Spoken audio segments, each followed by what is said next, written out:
Hello and welcome to the August edition of the Kushmerek Connection.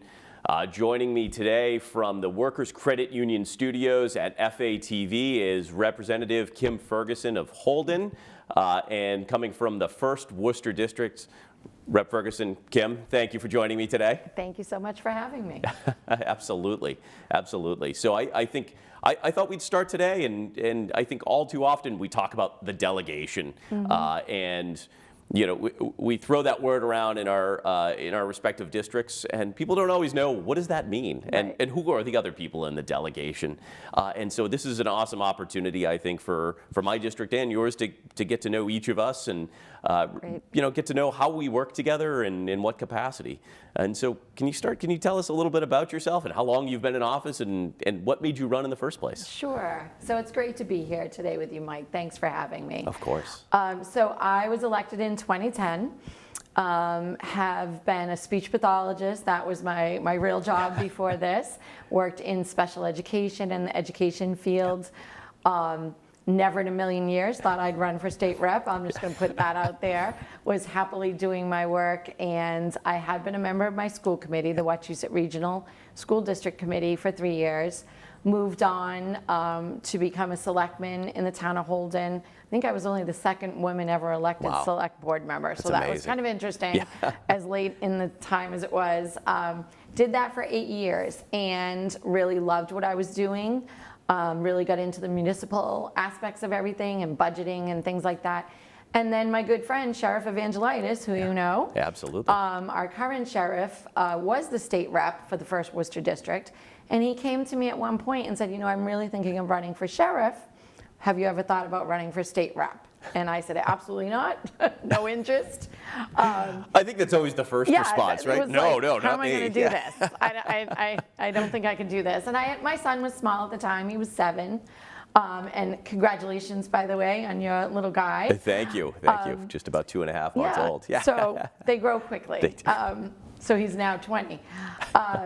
And so, you know, it took a little bit of discussion and really hard thought. I talked to my family, things like that, about putting myself out there to run. So I ran in 2010 in a 3-way race, got elected, and thankfully have been the state rep ever since. So That's amazing. So about 12 years in now in office, and I'm sure when you were sworn in too, there had been less than 250 females that had come before you in the Massachusetts legislature, which is really staggering to think, right? Right. And we're actually proud. I know you have a guest coming up later on that's one of our new female colleagues, and you know, we're really proud of our Women's Caucus and trying to support women and get more women to run for office. So that's one of our goals, is to try to get people you know, to become more involved and active, but it's not easy, as you know. Absolutely. It's your whole life. So, but it's been fun to watch from the outside looking in and see, you know, women legislators empowering other female legislators, and then just seeing the number of females in each class grow year after year, and you know, so many in my freshman class of reps came in are female too, and so it's encouraging to see, but we need to continue to encourage and support. And we will. Absolutely. Great.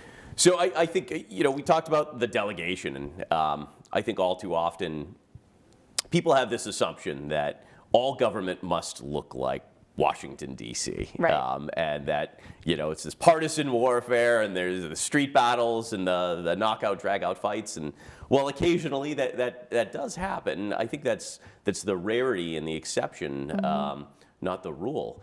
And so I know all too often people think at the local level that must carry out as well.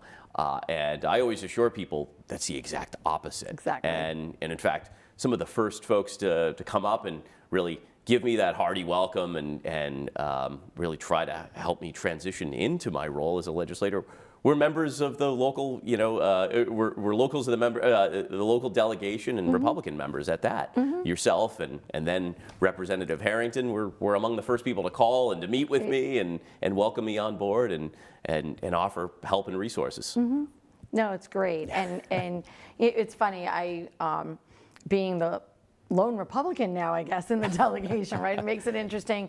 But I don't even see it that way. I see it as not DNR. I see it as our delegation.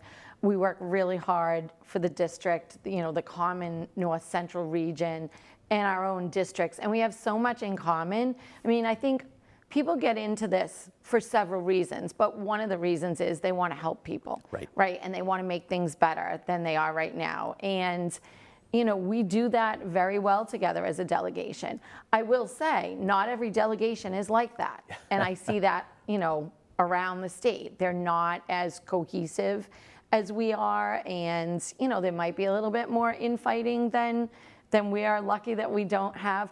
But that was a tone that was really set, I will say. When I came in 2010, it was then Jen Flanagan, Senator Flanagan. Absolutely. Was one of the people that sat me down and said, okay, you may be the Republican, you and Sheila, because we came in together. Sure. But this is how we do it up here. Right. And this is, you're going to learn that we have each other's backs. We don't spot each other. And there is a lot in common. Right. So I think it's great. It's great for our constituents that that's our focus. And sure, do we take votes on party lines at times? Absolutely. Do we break with our party at times? I know I do. Absolutely. Quite a bit. Right. But, and that happens. But, I'll be out at so many things. I was just with Senator Goby in Rutland at a big event, and several people came up to us and they said, we can't believe how well you two work together. Like, isn't this nice to see? It's refreshing, and isn't it? that's what people want to see. They don't want to see the fighting. And, so I think that's a credit to all of us. And I know it's a pleasure for me to be part of the delegation. So. Well, I feel the same. It's, I think all too often when I explain how we operate, folks say, that's refreshing. Yeah. And that's encouraging to hear. And, maybe we can build that out on a larger effort. And I think it does happen. It starts right here. And credit to Senator Flanagan for really setting that tone. And, nearly 15 years later, it's stuck. And it's just how we operate now. And we're the only tripartisan delegation in the entire state. Right. Rep Susie Whips from Athol is the only independent in the legislature. And so I think it's fair to say we're fairly a nonpartisan delegation. We just work together and we focus on those common issues. Yeah, and it's nice, and I think we check in with each other a lot. And again, being in the minority party, and the one in the minority party, like Susanna, is in the independent. We have texts flying around all the time saying, like, what do you feel about this? Or what do you think about this new bill that was introduced? And we at least talk it over and say, well, this is what, I'm thinking. What are you guys, what's your perspective on that? So it is really nice. And I think it just helps our constituencies. So I appreciate it very much. Oh, absolutely. And, I think more often than not, when we're voting in the chamber, we're all on the same page. Right. It's 95% of the time just about where we're all unified and we're working together. And you're right. Sometimes there's differences, but it's always respectful disagreements. And we're constantly communicating and checking in. Where are we on this? Right. And why are you maybe taking the position you are? Like, I might see it this way. Yeah. And it's really great to just say, like, okay, Mike, like, what was your thinking on that amendment? Or, ask Meg or ask Natalie and John Zlotnick. I mean, I think we communicate very well together, and that's important. And that's what, when I refer to other delegations, no offense to them, but I have seen that there's a lot of spotting people and kind of everybody doing their own thing. Right. And then definitely people notice that. So. Well, I considered myself fortunate, and really walking in as a first-year legislator, and we had monthly calls for a while at the time, Zooms, and coming together, and it was really an opportunity for myself and some of the other newcomers to just listen, because there was such experience around the table of folks who had been doing this for a long time and had already set the tone for that collaboration, but had already been diving in on regional issues of transportation and education and access throughout North Central. And so we were just the newest people coming in, and it was an opportunity to listen and learn from those who had already been doing this work. No, and that's great. And I do have to say, we really, and when I say we, it was those of us in leadership or in the delegation or just that had been around for a while, really felt badly for you all that were new a part of your class simply because of the COVID restrictions. And Right. you were definitely up against it in a very different way. It's hard enough being a new rep, right? We Right. could do a whole show about That- just that. You're not kidding. And the things that surprise you and the things that happen and, Right. you know, what you never expected.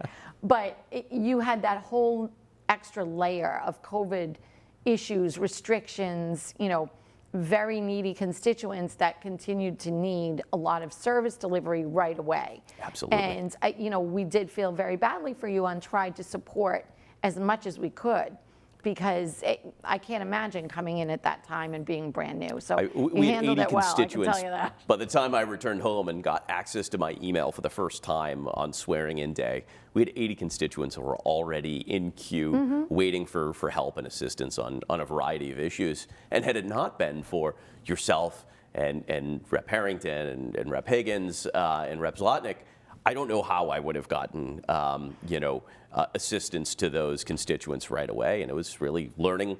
There was no opportunity to learn on the job. We had to do it on day one. Right, And right. that doesn't happen without relying on and leaning on the folks around you and the folks that have done it before and been there before. Well, you did great. So. Well, and I'm fortunate. I mean, you know, we have someone who's, the ranking female member of the Republican Party in the legislature, right on the footsteps of my district, and you're really second in the House in the minority party. So you've gone from being that freshman and first year legislator to now really being at the highest levels of your party in the legislature. Right. Must have been an incredible journey. It was, and I'm actually delighted to be where I am as the assistant minority leader right now.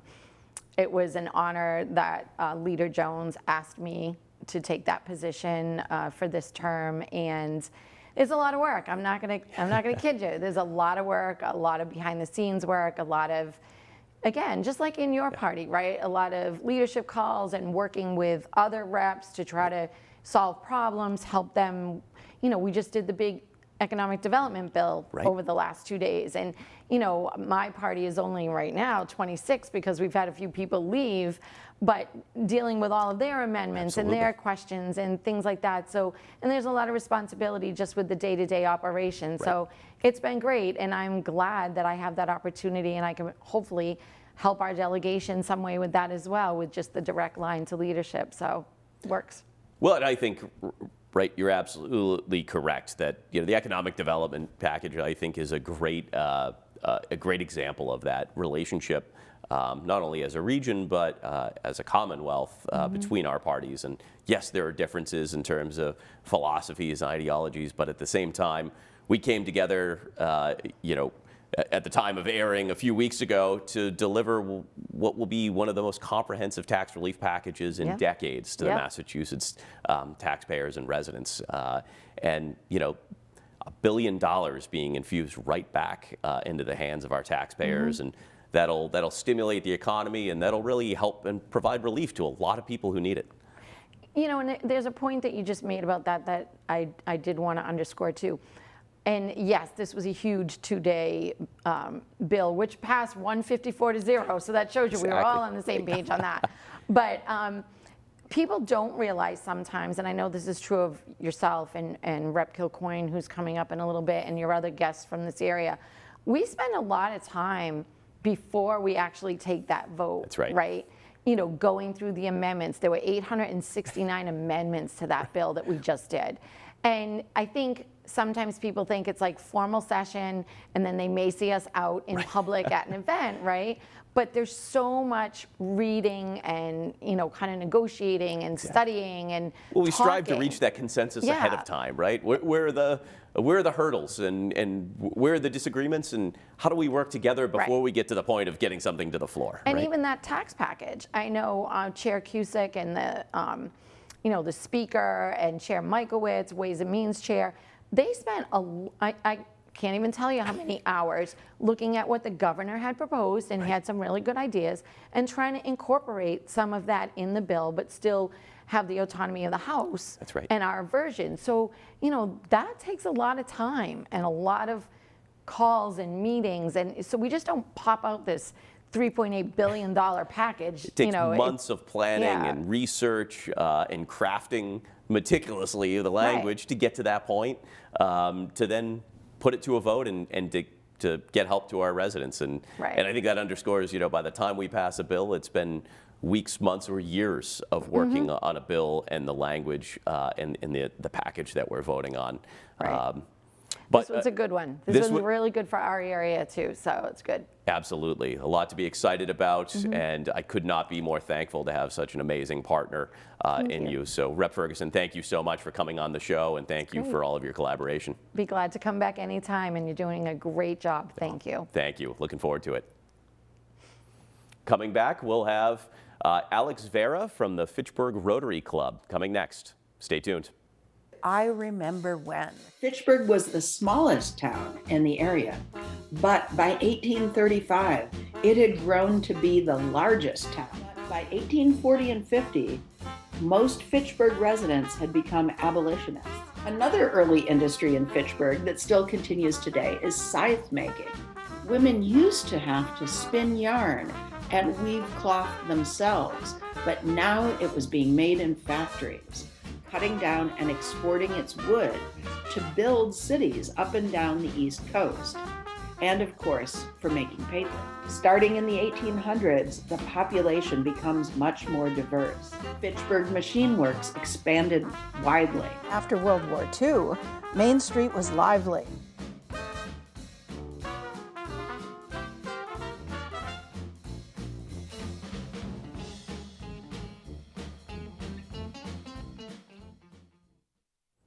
And we're back. Joining me now is the president of the Fitchburg Rotary Club, Alex Vera. Alex, thank you so much for coming on the show. Absolutely. Thank you for having me. Absolutely. This is great.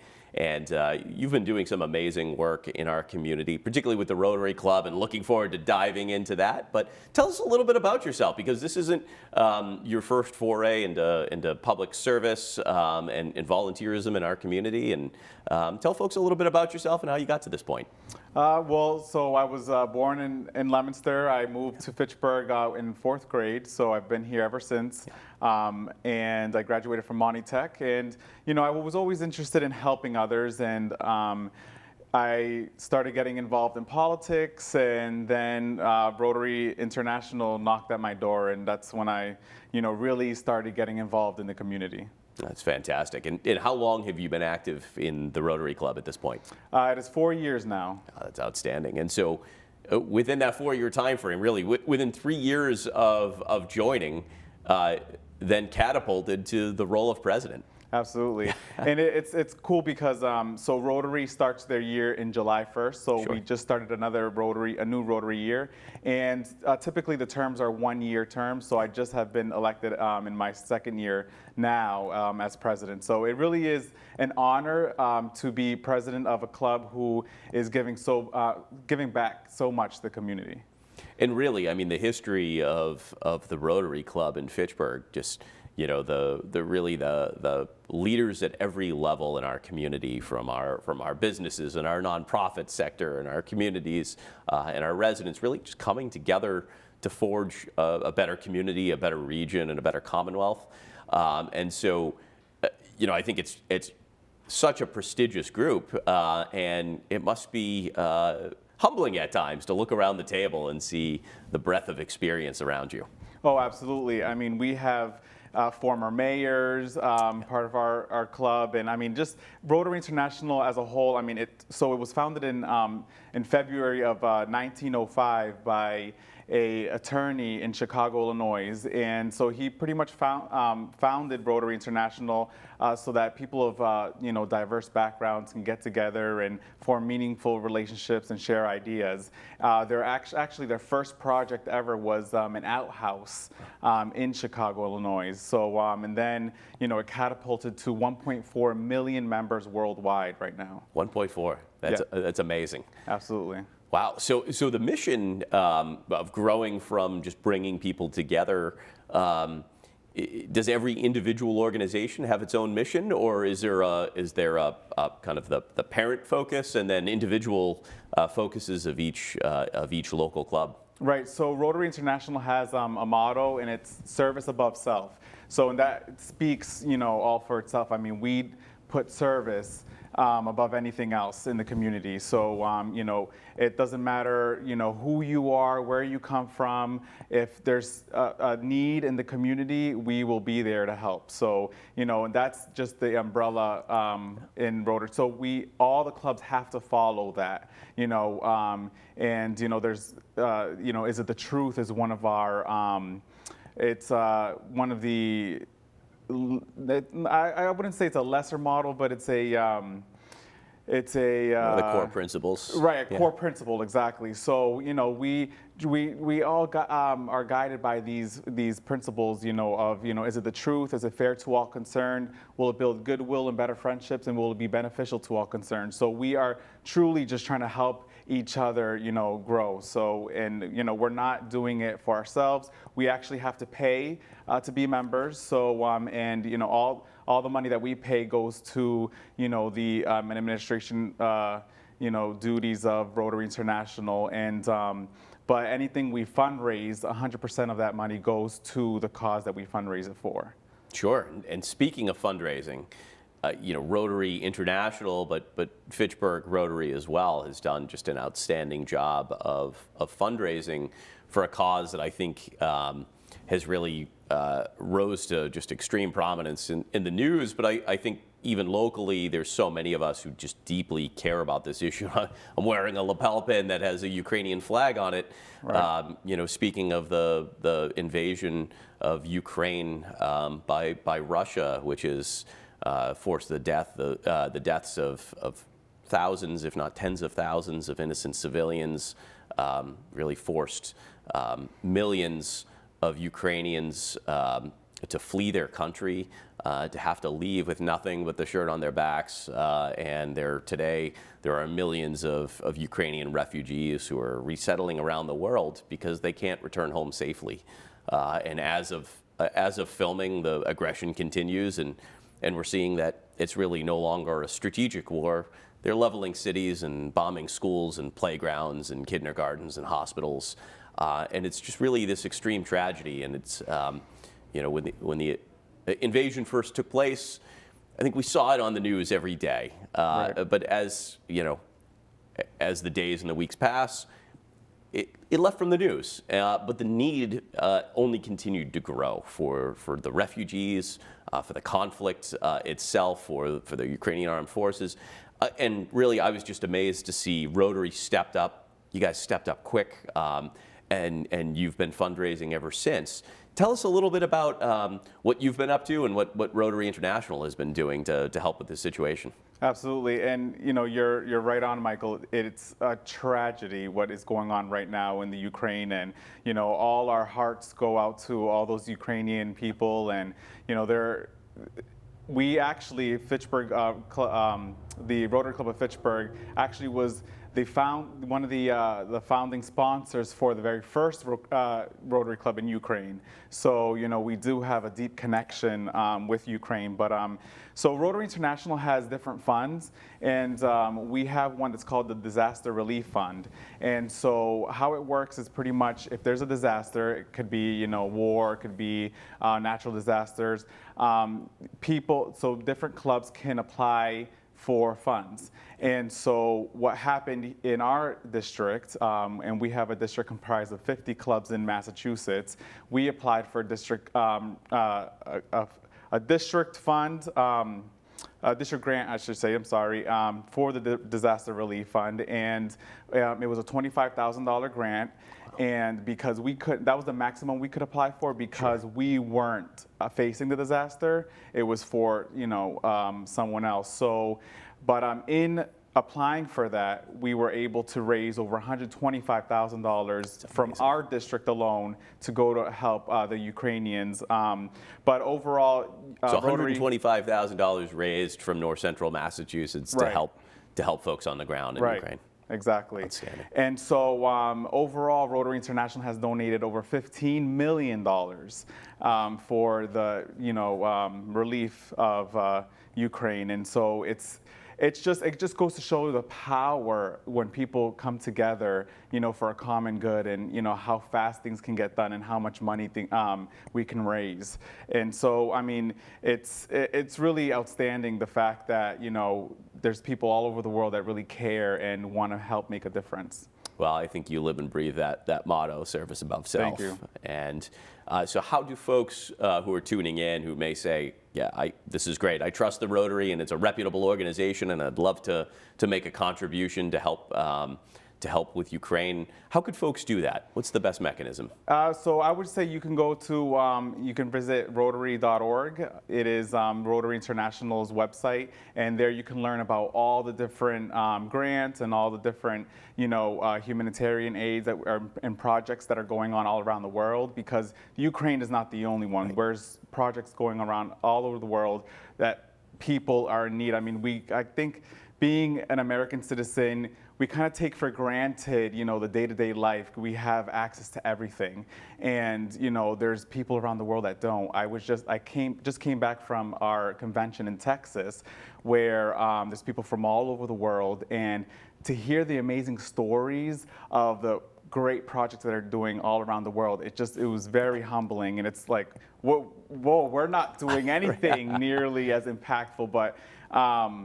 It's amazing, and I just wanted to shout out to the Fitchburg Fire Department, along with Dr. McLaughlin at 881 South Street, who he donated 6 rooms full of medical supplies to help the Ukrainians. Right now, we have a doctor who is out of Boston, who is a Rotarian, who is in the Ukraine right now, helping them out. And so he identified that they needed medical supplies and that they also needed first responder equipment. So whether that be, old fire uniforms and that sort of Kevlar vests and stuff. And so they're really looking for that right now. But Dr. McLaughlin really stepped up, and he said, I have all the supplies. If you guys can come get it and deliver it, then you're free to take it. So Fitchburg Fire Department early in June went in, and they helped carry all the boxes into the moving vans and these 2 big medical tables. So really appreciative for that. That's amazing. That's humbling to think of the efforts and the selflessness that went into making that possible. And so with our last 30 seconds, Alex, tell folks how they can get involved in Rotary. What's the best way for them to jump in, to either become a member or to find out a little bit more information? So it's really simple. You can go to Rotary.org, or you can just visit our Facebook page, the Rotary Club of Fitchburg. We do have 2 Rotary clubs here, Fitchburg East and Fitchburg, and we meet Tuesdays at noon at Oak Hill Country Club. So you're more than welcome to come in as my guest and find out more about what we're doing. Wonderful. Alex, thank you so much for coming on the show, and thank you for all the work you're doing in our community. I appreciate all the work you're doing. Thank you.